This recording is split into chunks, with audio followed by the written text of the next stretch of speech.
الحمد للہ رب العالمین والصلاة والسلام علی سید الانبیاء والمرسلین نبینا محمد وعلی آلہ وصحبہ اجمعین اما بعد۔ اعوذ باللہ من الشیطان الرجیم، بسم اللہ الرحمن الرحیم۔ وَإِذَا رَأَيْتَ الَّذِينَ يَخُوضُونَ فِي آيَاتِنَا وَإِذَا رَأَيْتَ الَّذِينَ يَخُوضُونَ فِي آيَاتِنَا فَأَعْرِضْ عَنْهُمْ حَتَّى يَخُوضُوا فِي حَدِيثٍ غَيْرِهِ وَإِمَّا يُنْسِيَنَّكَ الشَّيْطَانُ فَلَا تَقْعُدْ بَعْدَ الذِّكْرَىٰ مَعَ الْقَوْمِ الظَّالِمِينَ۔ محترم سامعین کرام اور دیگر ناظرین، آج کی اس علمی مجلس میں آپ کے سامنے کتاب و سنت کی روشنی میں اہل بدعت کے تعلق سے شریعت میں کیا حکم ہے، اس پر ہماری گفتگو ہوگی۔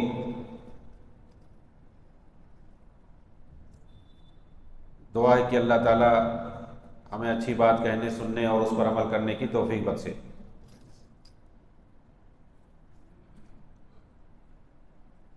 دین اسلام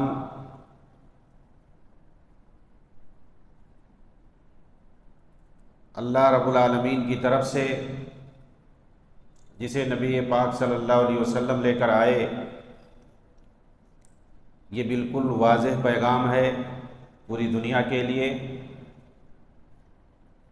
اور یہ کتاب اللہ اور سنت رسول کے اندر منحصر ہے۔ الیوم اکملت لکم دینکم واتممت علیکم نعمتی ورضیت لکم الاسلام دینا۔ سورہ مائدہ کی یہ آیت کا ٹکڑا جو کہ نبی پاک صلی اللہ علیہ وسلم کی آخری زندگی میں نازل ہوئی، جس کے اندر واضح طور پر اللہ نے بیان کیا کہ آج ہم نے دین کو پورا کر دیا، مکمل کر دیا۔ حجۃ الوداع کے موقع پر، اور وہاں سے آپ صلی اللہ علیہ وسلم واپس مدینہ آئے، ذی الحجہ کے بعد 2-2.5 مہینے کے اندر آپ اس دنیا سے رخصت ہو گئے۔ یہ آخری آیتوں میں شمار ہوتی ہے۔ تو دین یہ مکمل ہو چکا ہے، اور دین کہاں ہے؟ کتاب اللہ اور سنت رسول کے اندر موجود ہے۔ اس کے اندر کسی چیز کی کوئی کمی اور بیشی نہیں ہو سکتی ہے۔ دین شریعت کے اندر کوئی بھی فرد، کوئی بھی انسان کوئی چیز ایڈ نہیں کر سکتا ہے، کوئی چیز ملا نہیں سکتا ہے، کوئی چیز گھٹا بڑھا نہیں کر سکتا ہے۔ یہ بالکل کمپیکٹ صورت میں ہے۔ جیسے کہ کوئی سافٹ ویئر بنایا جاتا ہے، اس کے اندر کوئی انسان ایک حرف بھی گھٹا بڑھا نہیں سکتا ہے۔ اگر کوئی اپنی طرف سے گھٹائے بڑھائے گا تو وہ چل ہی نہیں سکتا ہے۔ اس کا جو انجینئر ہوتا ہے سافٹ ویئر کا، اسی کے ضابطے اور اسی کے رول اور ریگولیشن کے حساب ہی سے وہ سافٹ ویئر چلے گا۔ اپنی طرف سے کوئی چاہے تو نہیں چلا سکتا ہے۔ وہی جو پاس ورڈ بتائے گا، وہی جو رول اور ریگولیشن بتائے گا، وہ جو کہے گا بٹن دبانا ہے تبھی وہ چل پائے گا۔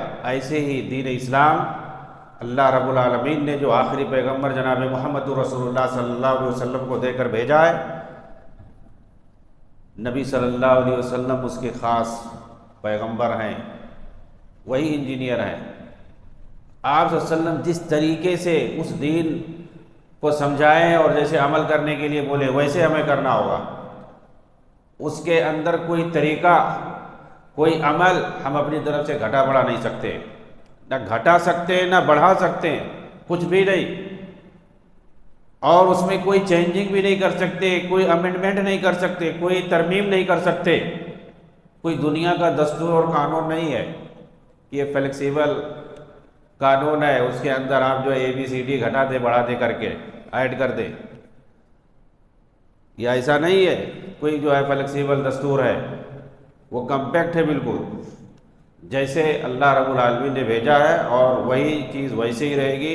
نبی کے زمانے میں 1500 سال پہلے جیسے تھا، آج بھی ہے اور قیامت تک ویسے وہ رہے گا۔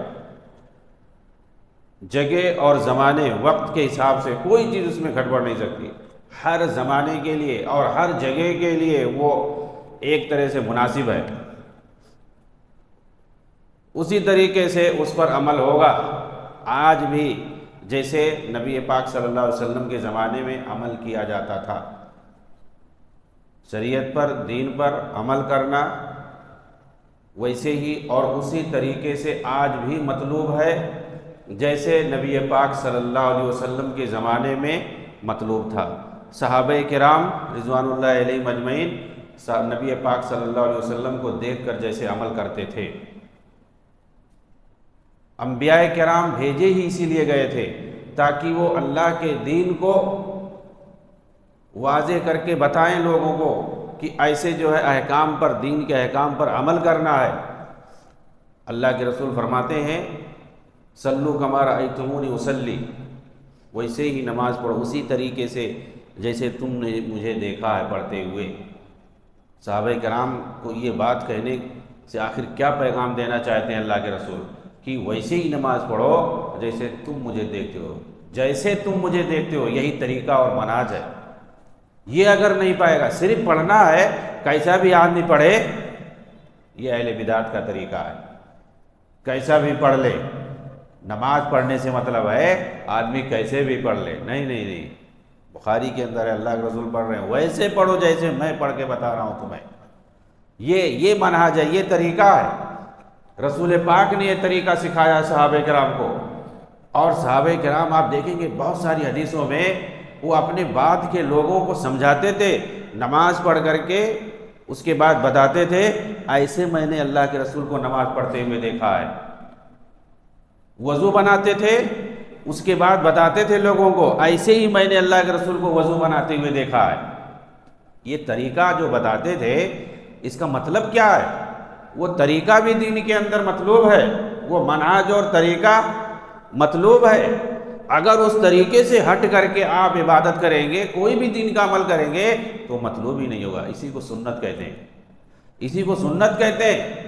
جیسے عمل کو مقبول ہونے کے لیے اللہ کے یہاں ایک طرف اخلاص کی ضرورت ہے تو دوسرے طرف جو ہے یہ بھی ضرورت ہے کہ وہ نبی کے بتائے ہوئے سنت اور طریقے کے مطابق وہ ہمارا عمل ہو، اس سے ہٹ کر نہ ہو۔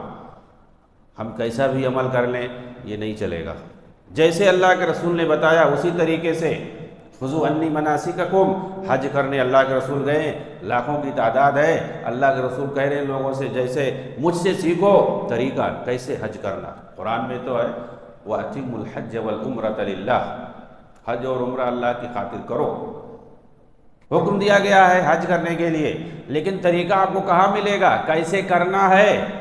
حدیث کے اندر نبی نے صحابہ کرام کو سمجھایا ہے کیسے حج کرنا، اس کا طریقہ بتایا ہے۔ زکوٰۃ ادا کرنے کا حکم دیا گیا ہے قرآن کے اندر، لیکن اس کا طریقہ اللہ کے رسول نے بتایا ہے کیسے ادا کرنا ہے۔ وَأَقِیمُوا الصَّلَاةَ وَآتُوا الزَّکَاةَ، نماز قائم کرو، زکوٰۃ ادا کرو۔ اب زکوٰۃ کن چیزوں میں واجب ہے، کتنا واجب ہے اور کب واجب ہے، یہ ساری چیزیں اللہ کے رسول نے بتائی ہیں۔ آپ سنت کے اندر دیکھیں گے، حدیثوں کے اندر دیکھیں گے، وہاں ہمیں پتہ چلے گا۔ تو طریقہ، حدیث کے اندر طریقہ بتایا گیا ہے دین کے بارے میں، کیسے عمل کرنا ہے، کب عمل کرنا ہے، کتنا عمل کرنا ہے۔ تو یہ منہج اور طریقہ ہے جو ہمیں سنت سے ملتا ہے۔ صحابہ کرام کو اللہ کے رسول نے وہ ساری چیزیں بتائی، حدیث قرآن کے اندر وہ تفصیل آپ کو نہیں ملے۔ قرآن میں نماز پڑھو، اقیموا الصلاۃ، نماز کو قائم کرو، کیسے قائم کرنا ہے، کتنے وقت پڑھنا ہے، ہر وقت میں کتنی رکعت ہے، ہر رکعت کے اندر کیا کیفیت ہے، کیا طریقہ ہے، سجدہ کریں گے تو اس میں کون سی دعا پڑھیں گے، کیسے پڑھیں گے، رکوع کریں گے کیسے کریں گے، یہ ساری تفصیل آپ کو حدیث میں ملے گی۔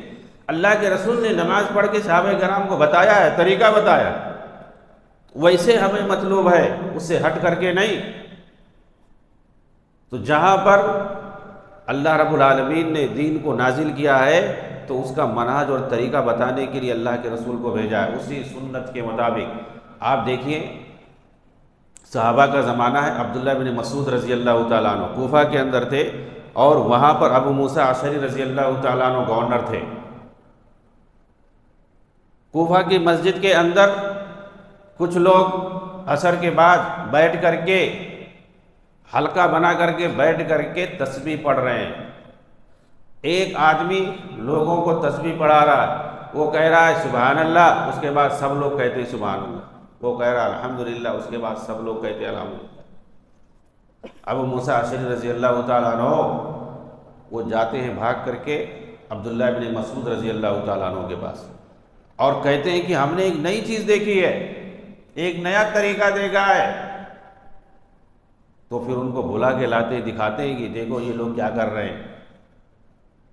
اس کے بعد عبداللہ بن مسعود رضی اللہ تعالیٰ عنہ بیٹھتے نہیں ہیں، لوگوں کو مخاطب ہو کے کہتے ہیں کہ میں تم کو دیکھ رہا ہوں، یہ کیا کر رہے ہو؟ یا تو تم لوگ ہدایت پر ہو یا پھر ہم لوگ گمراہی پر ہیں۔ ہم لوگوں نے تو یہ طریقہ نہیں دیکھا ہے، یہ تم لوگوں نے گمراہی کا دروازہ کہاں سے کھول لیا؟ وہ لوگ پریشان ہو گئے، کہے اے ابو عبد الرحمن، ہم تو خیر ہی کا نیت سے پڑھ رہے ہیں، ہم تو نیکی ہی کی نیت سے یہ کر رہے ہیں۔ عبداللہ بن مسعود رضی اللہ عنہ نے کہا کتنے جو ہے نیکی اور خیر کا ارادہ کرنے والے گمراہی پر ہوتے ہیں۔ اس کے بعد آپ نے کہا کہ ابھی جو ہے رسول پاک صلی اللہ علیہ وسلم کی جو باقیات تھے، ابھی آپ کے جو کپڑے تھے، ابھی آپ کے جو استعمال کی چیزیں تھی، ابھی وہ پرانی نہیں ہوئی ہے، پھٹی نہیں ہوئی ہے، اور تم لوگ گمراہی کے راستے پر نکل پڑے ہو۔ آپ وہاں نہیں بیٹھے اور وہاں سے آپ نکل کے چلے گئے۔ آخر وہ لوگ کیا کر رہے تھے؟ وہ لوگ تسبیح پڑھ رہے تھے، ذکر و اذکار کر رہے تھے، لیکن وہ طریقہ نہیں اللہ کے رسول نے بتایا تھا، نیا طریقہ انہوں نے نکال دیا تھا۔ یہی بدعت ہے، طریقہ نیا نکالنا۔ تو دین کے اندر عمل کوئی کرے، نیک عمل کرنے کا ارادہ کرے، چاہے وہ عبادت ہو، کوئی بھی چیز ہو، لیکن وہ سنت کے مطابق نہیں ہے، تو پھر وہ جو ہے بدعت ہے، وہ گمراہی ہے۔ تو جتنا دین میں مطلوب ہے اور جو چیز قرآن حدیث سے ثابت ہے، نبی پاک صلی اللہ علیہ وسلم نے جس طریقے سے سمجھایا ہے، اسی طریقے سے ہمیں عمل کرنا ہے۔ یہ بہت ہی اہم چیز ہے۔ چنانچہ اللہ کے رسول صلی اللہ علیہ وسلم نے کیا فرمایا تھا کہ میں تمہارے درمیان قرآن اور حدیث کو چھوڑ کے جاؤں، اسی کو مضبوطی سے پکڑنا۔ ترکت فیکم امرین لن تضلوا ما ان تمسکتم بہما کتاب اللہ سنتی، کبھی گمراہ نہیں ہو سکتے، ان دونوں کو پکڑ کے رہنا۔ قرآن جو اللہ کی کتاب ہے، اس میں دین ہے، اور میری سنت جو طریقہ ہے، میں نے بتایا ہے کیسے دین پر عمل کرنا ہے، انہی دونوں کو پکڑ کے رہنا، وہ تو نہیں عمل کرنا، اس سے کمی بیسی نہیں، پھر کبھی گمراہی کا شکار نہیں ہوگے۔ ایک بار یہ باز ابن ساریہ رضی اللہ تعالیٰ عنہ بیان کرتے ہیں کہ فجر کے بعد اللہ کے رسول جو ہم سے خطاب کرنے لگے، اور اس کے بعد آپ نے فرمایا کہ ایک وقت آئے گا تم لوگ اختلافات بہت دیکھو گے، فَسَيَرَى اخْتِلَافًا كَثِيرًا، جو میرے بعد باقی رہے گا وہ بہت زیادہ اختلاف دیکھے گا، لوگوں کے اندر اختلاف پیدا ہوں گے۔ تو ایسے موقع پر کیا کرنا؟ فَعَلَيْكُمْ بِسُنَّتِي وَسُنَّتِ الْخُلَفَاءِ الرَّاشِدِينَ، یعنی اختلاف دین میں نہیں ہوگا، اختلاف طریقے میں ہوگا، عمل کرنے میں ہوگا۔ وہ کہے گا یہ ہمارا طریقہ بہتر ہے، ہمارا طریقہ بہتر۔ کہتے ہیں ارے قرآن کو سب مانتے ہیں، ہمارا قرآن ایک، ہمارا دین ایک، ہمارا نبی ایک، ہمارا قبلہ ایک ہے، ہمارا خدا ایک ہے۔ کہتے ہیں چلو جب سب ایک ہے تو کیوں نہیں مل کے رہتے ہیں؟ طریقے میں اختلاف ہے تب بھی نہیں مل سکتے ہیں، طریقے میں بھی اتحاد ہونا چاہیے، سنت کے اندر اتحاد ہونا چاہیے۔ ٹھیک ہے ہمارا دین ایک ہے، لیکن دین پر عمل کیسے کرنا ہے، ہمارا عقیدہ کیسا ہونا چاہیے، اس میں اتحاد ہونا چاہیے۔ اگر اس میں اختلاف ہے تو پھر حدیث کے اندر دیکھو کیا اللہ کے رسول نے فرمایا ہے، اس حساب سے اتحاد کرو۔ آپ نے فرمایا کہ ایسے موقع پر کیا کرنا، میری سنت کو لازم پکڑنا، فَعَلَيْكُمْ بِسُنَّتِي وَسُنَّتِ الْخُلَفَاءِ الرَّاشِدِينَ، میری سنت کو اور خلفائے راشدین یعنی میرے صحابہ کی سنت، اس طریقے کو پکڑنا۔ ایک بڑی حدیث ہے، حدیث افتراق، کہا لوگ جو ہے بہت زیادہ اختلاف کریں گے، گروہوں میں بڑھ جائیں گے، فرقوں میں بڑھ جائیں گے۔ تو صحابہ کرام نے پوچھا کون سا فرقہ اس وقت جو ہے ناجی ہوگا، نجات پانے؟ آپ نے کہا ما انا علیہ اليوم واصحابی، آج اس وقت جس طریقے پر میں ہوں اور میرے صحابہ جس طریقے پر قائم ہوں گے، اس پر جو چلے گا وہی نجات پائے گا۔ تو آؤ اس بنیاد پر اتفاق ہو سکتا ہے، اس بنیاد پر اتفاق ہو سکتا ہے کہ اس طریقے اور منہج کو اپنائیں جس پر اللہ کے رسول تھے اور آپ کے صحابہ قائم تھے، اور نبی صلی اللہ علیہ وسلم کی سنت کے مطابق عمل کیا جائے، تب جا کر کے ہمارے اندر اتحاد ہوگا، کتاب اللہ اور سنت رسول کی بنیاد پر اتحاد ہوگا۔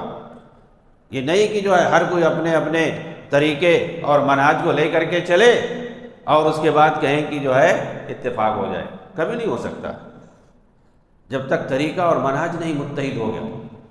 طریقے اور منہج میں جب تک اتحاد نہیں ہوگا تو کبھی نہیں اتحاد، اور طریقے اور منہج میں جب اتفاق ہو جائے گا تو جتنے بدعتی فرقے ہیں سب ختم ہو جائیں گے آٹومیٹک۔ کتاب اللہ اور سنت رسول کی بنیاد پر اگر اکٹھا ہونے کی بات ہو جائے تو جتنے جو ہے شرک اور بدعت والے فرقے وہ سب آٹومیٹک ختم ہو جائیں گے، صرف وہی ایک گروہ رہ جائے گا جو صحابہ کرام کا تھا، اور جو کتاب اللہ اور سنت مطابق کے کتاب اللہ اور سنت رسول کے مطابق عمل کر رہے تھے، وہی ایک گروہ رہ جائے گا۔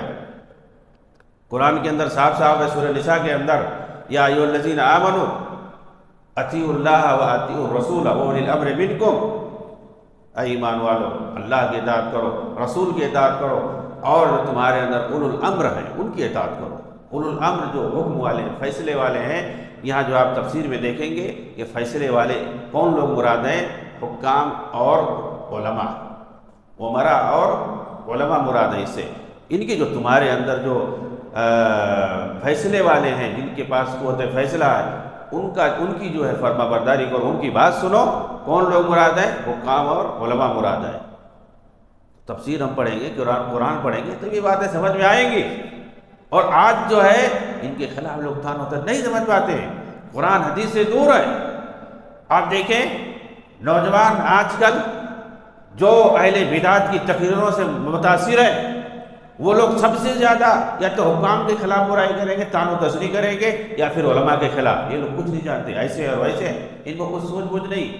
مطلب جو لوگ امت کے بارے میں، جو لوگ قرآن حدیث کے بارے میں جاننے والے ہیں، ان کو آج کے نوجوان ادھر ادھر کے بدعتیوں کی دو چار تقریریں سن کر کے الٹی سیدھی اور فیصلہ کرنے لگتے ہیں۔ سب سے زیادہ جو ہے برائی کس کی جاتی ہے؟ یا تو حکام کی کریں گے یا تو علماء کی کریں گے، اور قرآن کہہ رہا ہے کہ جو ہے اولو الامر جو ہے ان کی اطاعت کرو، ان کی بات سنو، وہ کیا کہہ رہے ہیں۔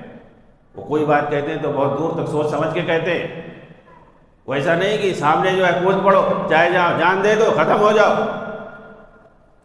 وہ اس طرح نہیں ہوتے۔ قرآن جو کہہ رہا ہے اس کی بات سنو، اور آگے جو ہمارا استدلال ہے آگے سے ہے، فَإِن تَنَازَعْتُمْ فِي شَيْءٍ فَرُدُّوهُ إِلَى اللَّهِ وَالرَّسُولِ۔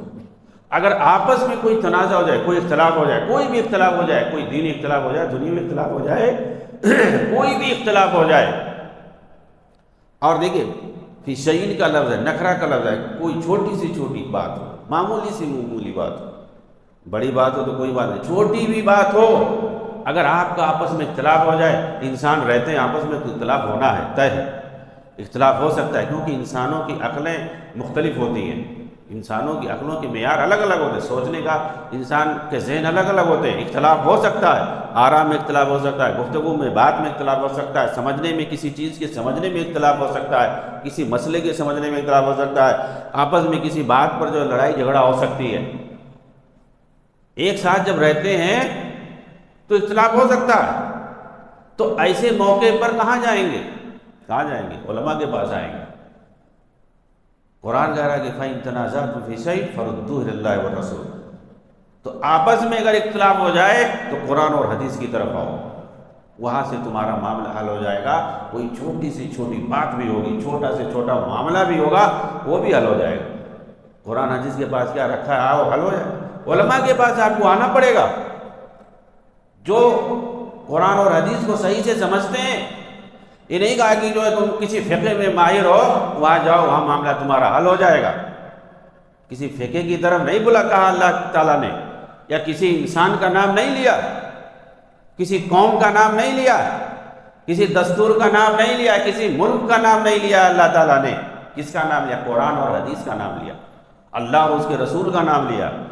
تو قرآن اور حدیث میں یہ حل موجود ہے، وہاں پہ اب اختلافی مسائل ہمارے دور ہو سکتے ہیں اور کئی نہیں ہو سکتے ہیں۔ اس کا مطلب کیا ہوا کہ اگر ہمارے اندر اختلاف ہے کسی بھی بنیاد پر تو وہ قرآن اور حدیث کی بنیاد پر ہمارے اختلاف دور ہو سکتے ہیں، اور کسی بنیاد پر نہیں ہو سکتے۔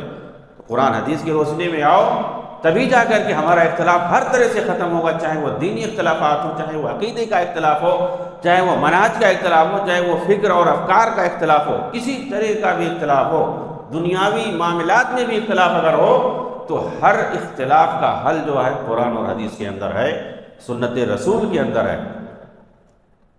تو اس پر کوئی بات نہیں کرتا، سب اپنے اپنے طریقے پر قائم رہو، اپنے اپنے عقیدے پر قائم رہو، اپنے اپنے مسلک اور مذہب کے حساب سے عمل کرو، ایک پلیٹ فارم پہ آ جاؤ۔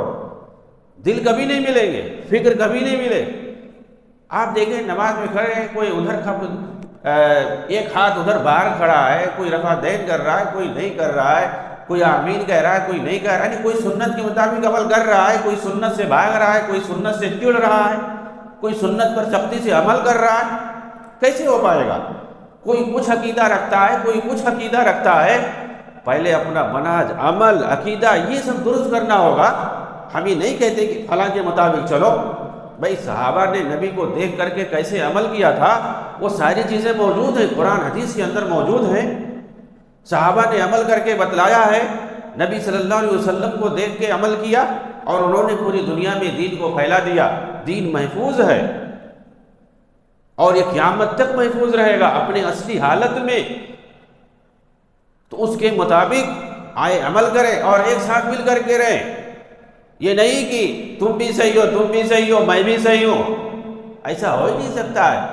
حق ایک ہی ہے، ہر جگہ نہیں ہے، ایک حق ہے، اس کے علاوہ سب باطل ہیں۔ یہ کہنا جو ہے سب سے بڑا دھوکہ ہے، مغالطہ ہے کہ ایسا کہو میں بھی صحیح ہوں، میں بھی صحیح ہوں۔ یہ نہ کہو کہ میں ہی صحیح ہوں، یہ غلط ہے۔ کیوں نہیں؟ اگر آپ کے پاس قرآن حدیث سے دلیل ہے تو ایسا بالکل کہہ سکتے ہیں کہ میں ہی صحیح ہوں، اس لیے کہ قرآن حدیث کی دلیل ہمارے پاس ہے۔ یہ سب ایک ایک سے مغالطے آ رہے ہیں لوگوں کے سامنے، اور پھر اس کے بعد اگر کوئی وہاں قرآن حدیث کی روشنی میں باتیں کرتا ہے تو پھر جو ہے اسے بری بری گالیاں دی جاتی ہیں، اس کے خلاف جو ہے کیچڑ اٹھائے جائے، پروپیگنڈے کیے جاتے ہیں۔ اس لیے جو ہے قرآن حدیث کی جو بات صاف صاف بتلائے، کوئی بات کہے آپ اسے جو ہے دوسروں کی دیکھا دیکھی جو بولتے ہیں، اس کے بعد ان سے اگر قرآن حدیث کی دلیل پوچھ لو تو پھر وہ غصہ ہو جاتے ہیں کہ قرآن حدیث سے دلیل پوچھ رہے ہیں، اور کہاں ہے دین؟ اور کہاں؟ کسی کی کتاب میں ہے، کسی کے فقہ میں ہے، کسی کے دستور میں ہے، کسی کی جیب میں ہے۔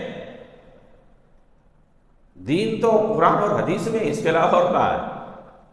اب اگر کوئی قرآن حدیث سے دلیل پوچھے تو اس پر آدمی غصہ ہو، اس کو جو الٹا سیدھا بولنے لگے تو آدمی کیا سمجھے گا؟ اس کا مطلب یہ ہے کہ آپ جو ہے اہل بدعت کی طرفداری کر رہے ہو، اور جو قرآن حدیث کی بات کر رہا ہے اس کی مخالفت کر رہے ہو، اس کو نیچا دکھانے کی کوشش کر رہے ہو تاکہ حق جو ہے دب کر رہ جائے۔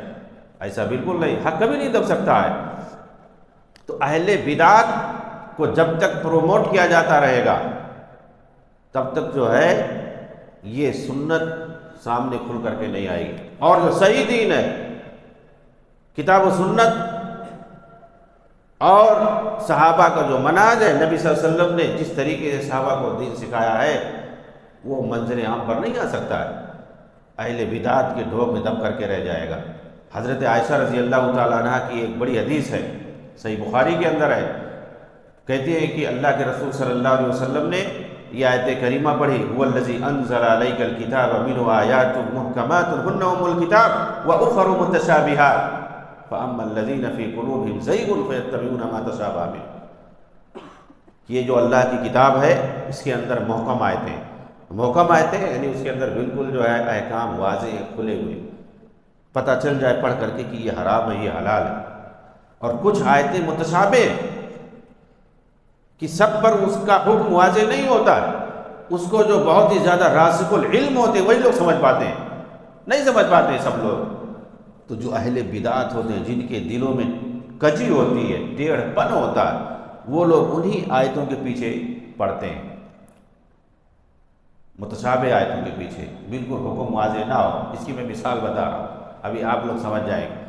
قرآن کے اندر آیت سورہ مائدہ کے اندر غالباً 44 نمبر آیت، وَمَن لَّمْ يَحْكُم بِمَا أَنزَلَ اللَّهُ فَأُولَٰئِكَ هُمُ الْكَافِرُونَ۔ یہ جو اہل کتاب کے تعلق سے یہود و نصارہ کے پس منظر میں آخر میں اللہ تعالیٰ نے فرمایا وَمَن لَّمْ يَحْكُم بِمَا أَنزَلَ اللَّهُ، جو اللہ رب العالمین کی نازل کردہ شریعت کے مطابق فیصلہ نہ کرے فَأُولَٰئِكَ هُمُ الْكَافِرُونَ، وہ لوگ کافر ہیں۔ اس کے بعد دوسری آیت ہے، اس کے اندر اسی طرح کی آیت ہے کہ وَمَن لَّمْ يَحْكُم بِمَا أَنزَلَ اللَّهُ فَأُولَٰئِكَ هُمُ الظَّالِمُونَ، جو لوگ اللہ کی شریعت کے مطابق فیصلہ نہ کرے وہ لوگ ظالم ہیں۔ اور تیسری آیت ہے کہ جو لوگ اللہ کی نازل کردہ شریعت کے مطابق فیصلہ نہ کریں وہ لوگ فاسق ہیں۔ یہ تین طرح کے جملے ہیں، کافر ہیں، ظالم ہیں اور فاسق ہیں۔ فَأُولَٰئِكَ هُمُ الْفَاسِقُونَ فَأُولَٰئِكَ هُمُ الظَّالِمُونَ فَأُولَٰئِكَ هُمُ الْكَافِرُونَ۔ لیکن آپ دیکھیں گے اہل بدعت یہ حکام کی تکفیر کرتے ہیں۔ موجودہ زمانے میں جو مسلمان حکام ہیں، سب جیسے ہم مسلمان ہیں، کسی کو کافر کیسے کہہ سکتے ہیں؟ اگر کوئی آدمی کلمہ پڑھتا ہے، نماز پڑھتا ہے تو تکفیر کرنا، کہیں گے جو اللہ کی شریعت کے مطابق فیصلہ نہ کرے یعنی حکومت نہ کرے وہ کافر ہے، اور اس کے بعد دوسری آیتیں جو ہیں اس کو نہیں پڑھتے، کافر ہے کافر ہے۔ اور یہ کافر سے مراد تاغوت دین اسلام سے نکلا ہوا، پھر ان کی جو پیروی کرے وہ بھی کافر، پورا ملک کافر ہو گیا۔ جو لوگ پیروی کر رہے ہیں، جو لوگ پیچھے چل رہے ہیں، تو حاکم بھی کافر، رعایا بھی کافر، سب کافر۔ یہ متشابہ آیت ہے، آپ اس کی تفسیر جا کے پڑھو کہ یہاں وَمَن لَّمْ يَحْكُم بِمَا أَنزَلَ اللَّهُ سے کیا مراد ہے، اس کی تفصیل ملے گی۔ یہ مجمل بات ہے،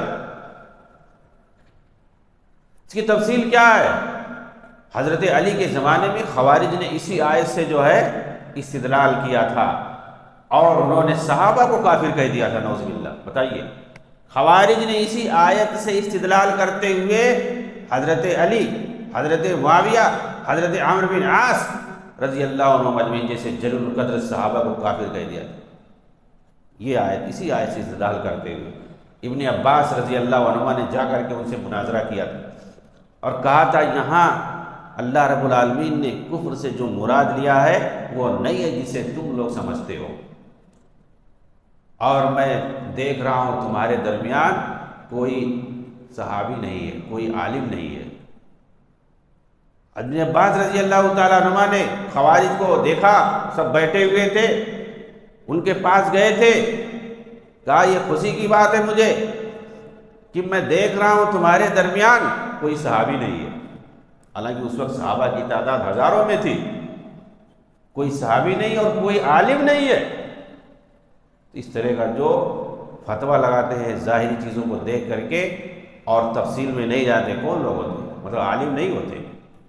اور انہوں نے کہا کہ میں صحابہ کے پاس سے آیا ہوں جنہوں نے وحی کو نازل ہوتے ہوئے دیکھا ہے، قرآن کو نازل ہوتے ہوئے جنہوں نے دیکھا ہے، ان کے پاس سے میں آ رہا ہوں، میں علی کے پاس سے آ رہا ہوں، ان کے ساتھیوں کے پاس سے آ رہا ہوں۔ انہوں نے دیکھا ہے اس قرآن کی آیت کو نازل ہوتے ہوئے، وہ اس کا معنی صحیح سے جانتے ہیں، میں ان لوگوں سے میں نے سیکھا ہے اس کا مطلب۔ ابن عباس رضی اللہ تعالیٰ جو ترجمان القرآن کہے جاتے ہیں، حبر الامہ ان کا لقب ہے کہ امت محمدیہ کے وہ عالم ہیں۔ یہ حبر العلماء انہی کا لقب، اور کسی کا پوری دنیا میں قیامت تک یہ لقب اور کوئی نہیں پا سکتا ہے۔ حبر الامہ اس امت کا عالم، جیسے کہتے ہیں شیخ الاسلام، اسلام کا شیخ، ایسے جو ابن عباس رضی اللہ عنہ کا لقب ہے حبر الامہ۔ اللہ کے رسول نے خصوصی دعا کی تھی ان کے لیے، اللہم علمہ التاویل، قرآن کی تفسیر اللہ ان کو سکھا دے۔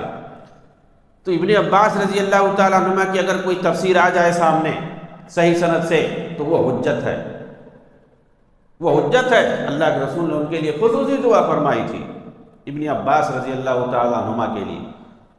آپ نے فرمایا کہ یہاں جو کفر سے مراد وہ نہیں ہے جس کو تم لوگ مراد لے رہے ہو، یہاں جو ہے کفر سے مراد دونا کفر ہی نہیں، کفر اصغر مراد، یعنی گناہ کبیرہ مراد ہے۔ جیسے حدیث میں بہت ساری جگہوں پر اس طرح کی بات ہے، وعید، دھمکی، وہ شخص مومن نہیں ہے، وہ شخص اس پر جنت حرام ہے، بہت ساری اس طرح کی دلیلیں آپ کو مل جائیں گی، لیکن وہ گناہ کبیرہ وہاں مراد ہوتا ہے۔ ایسے یہاں گناہ کبیرہ مراد ہے، ابن عثیمین رحمہ اللہ نے پوری تفصیل لکھی ہوئی ہے اپنی تفسیر کے اندر کہ اگر کوئی وضعی قانون کے مطابق فیصلہ کرتا ہے، اور پہلی بات تو یہ کہ یہ آیت من کا لفظ ہے، من لم یحکم، جو فیصلہ نہ کرے، جو فیصلہ نہ کرے، اس سے مراد کے خالی حکام ہے؟ کہتے ہیں اس سے ہر انسان مراد ہے۔ جو صرف حکام کو مراد لیتے ہیں وہ ٹارگٹ کرتے ہیں، وہ خارجیوں کی نشانی ہے، کیونکہ ان کا ٹکراؤ ہمیشہ حکام سے رہتا ہے۔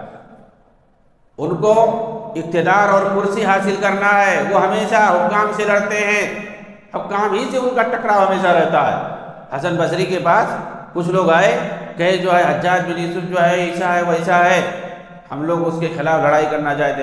کہا اس نے تم کو نماز پڑھنے سے منع کیا؟ کہا نہیں۔ کہا اس نے تم کو جو ہے لوگوں کے ساتھ بھلائی کرنے سے، خیر کرنے سے منع کیا ہے؟ کہا نہیں۔ دین پر عمل کرنے سے اس نے تم کو روڑا ڈالا، کچھ پہنچایا تکلیف؟ کہا نہیں، ہمیں کچھ نہیں تھا۔ تو کہا ایسا ہے، وہ اللہ کا عذاب ہے، وہ اللہ کا عذاب ہے، اس کے لیے ہدایت طلب کرو، اور تم کرو۔ اور جانتے ہو حکام سے جو لڑتے ہیں وہ دینار اور درہم کے طلب میں لڑتے ہیں۔ کہا وہ کیسے؟ تو کہا جب نہیں دین کے بارے میں جب نہیں وہ منع کر رہا ہے، اس کا مطلب دنیا کے بارے میں تمہارا حق روکا ہوگا، اس نے تمہارا حق مارا ہوگا، دنیاوی طور پر تم کو روکا ہوگا کسی چیز میں، تبھی تم اس سے لڑ رہے ہو۔ دین کے بارے میں جب نہیں روکا ہے، اس کا مطلب دنیاوی طور پر تم کو روکا ہوگا، تو دنیا حاصل کرنے کے لیے لڑ رہے ہو، تم دینار اور درہم حاصل کرنے کے لیے اسے لڑنا چاہتے ہو۔ تو یہ خوارج کا ٹکراؤ ہمیشہ ان سے رہتا ہے۔ تو یہاں آیت کے اندر من کا صیغہ ہے، جو بھی فیصلہ نہ کرے، چاہے حاکم ہو یا غیر حاکم، رعایا ہو، کوئی بھی ہو، سب اس میں شامل ہے۔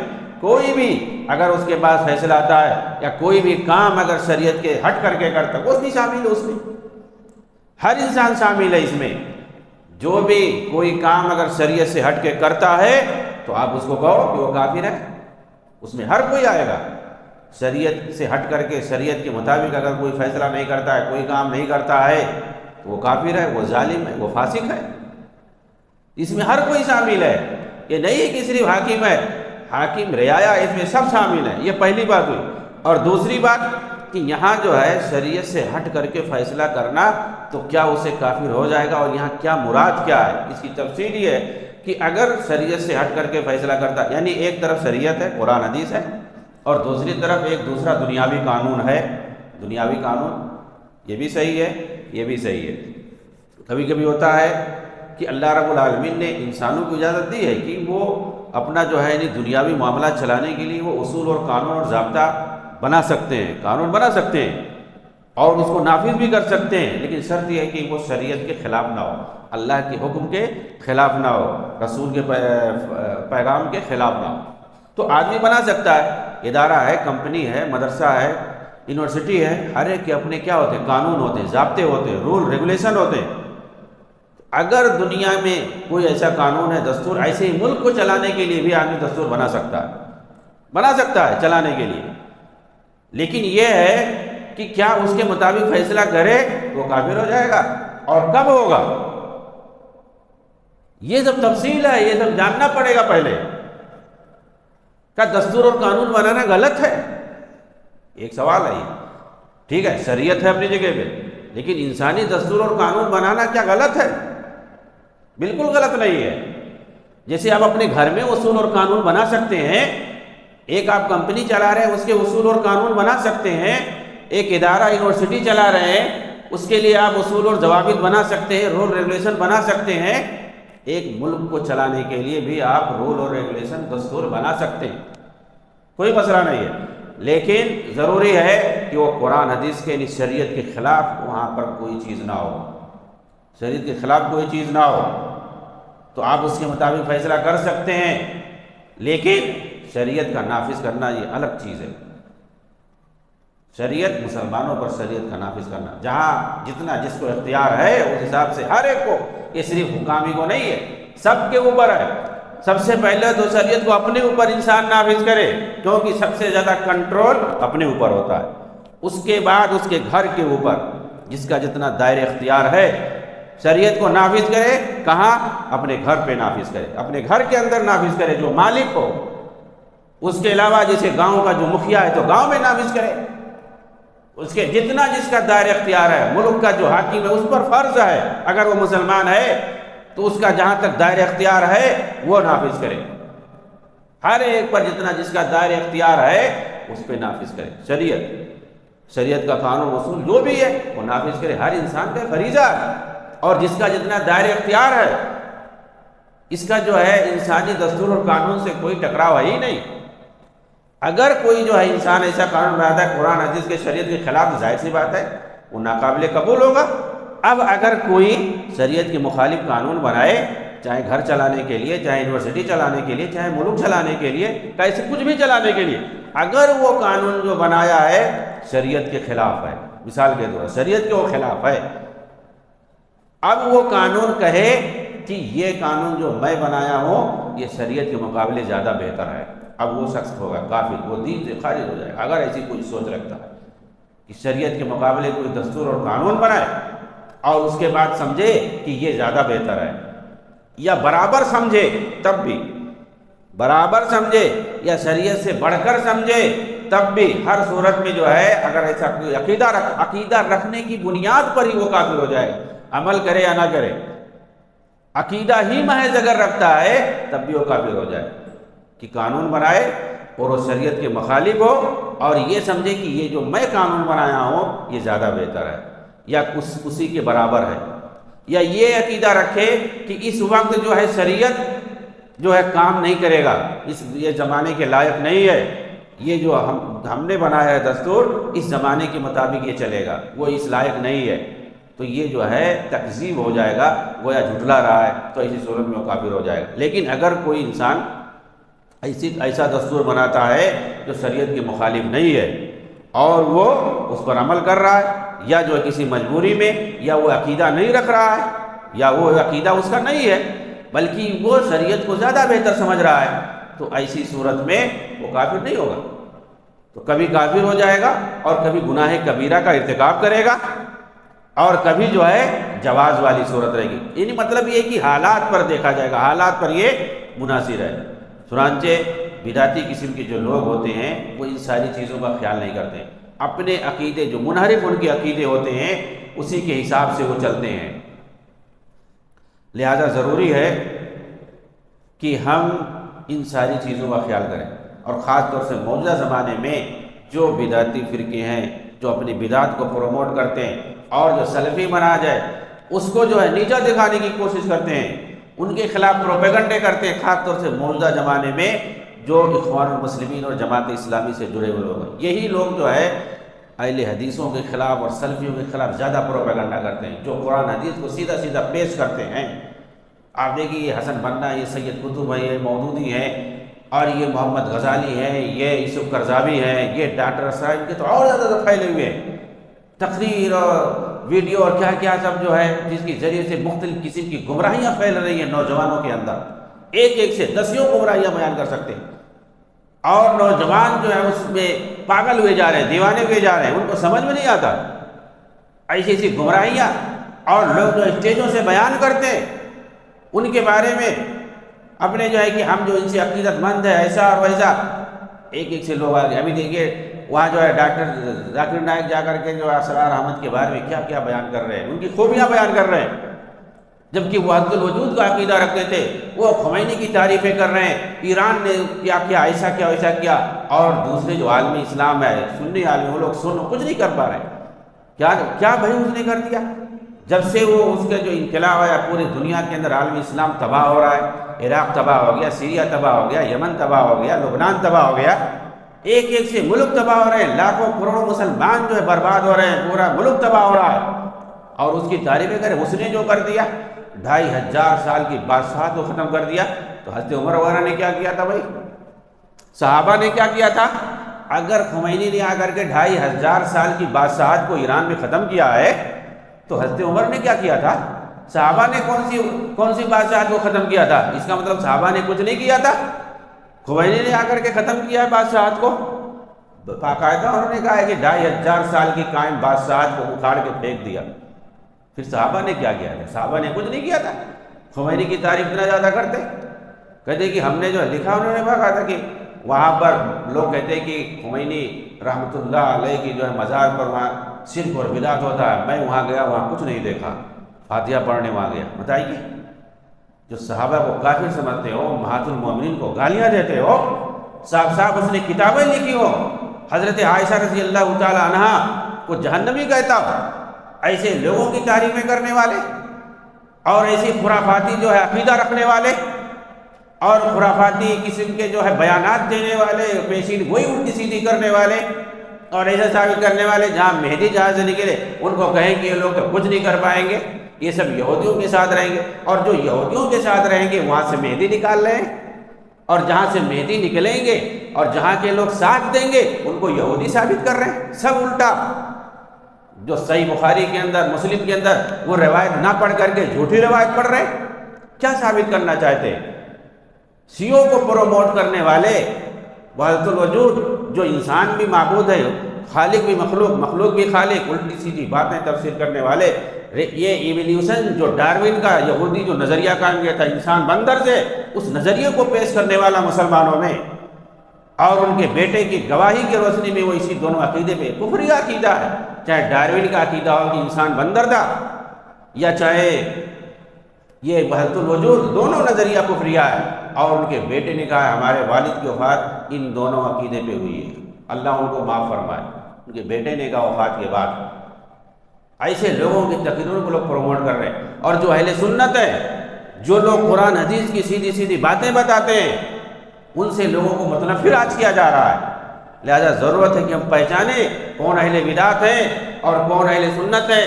قرآن حدیث کی بات کون صاف صاف بتاتے ہیں، صحابہ سے جڑنے کی بات کرتے ہیں، سلف سے جڑنے کی بات کرتے ہیں، ان کی کتابوں کو بولتے ہیں.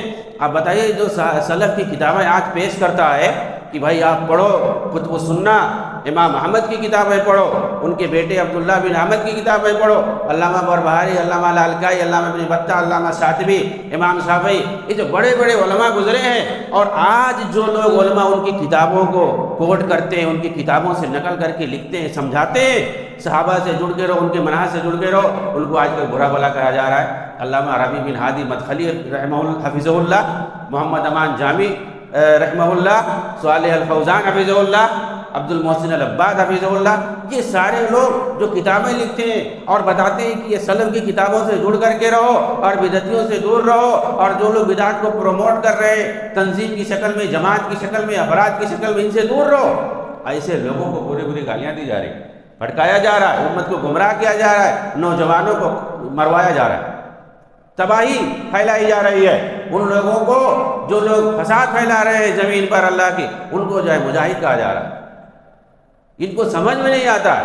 اللہ رب العالمین سے دعا ہے کہ اللہ تعالی ہمیں قرآن حدیث کی سمجھ عنایت فرمائے. اللہ رب العالمین ہمیں سنت پر چلنے کی توفیق عنایت فرمائے، بدعات سے اور بدعتیوں سے دور رہنے کی توفیق عنایت فرمائے. قرآن میں دلیلیں موجود ہیں، حدیث میں دلیلیں موجود ہیں. صحابہ کرام، تابعین، تبع تابعین، محدثین کرام سب نے بدعتیوں کا بائیکاٹ کیا. کیوں؟ آخر امام احمد نے صرف ایک بدعت کی وجہ سے یعقوب ابن شیبہ، وہ جو ہے معتزلہ کے جہمیہ کے ساتھ بیٹھا کرتے تھے، اہل سنت میں سے تھے، لیکن وہ جہمیہ کے ساتھ بیٹھ کر کے وہ بھی بدعتی ہو گئے، وہ بھی بدعتی عقیدہ رکھنے لگے قرآن کے تعلق سے.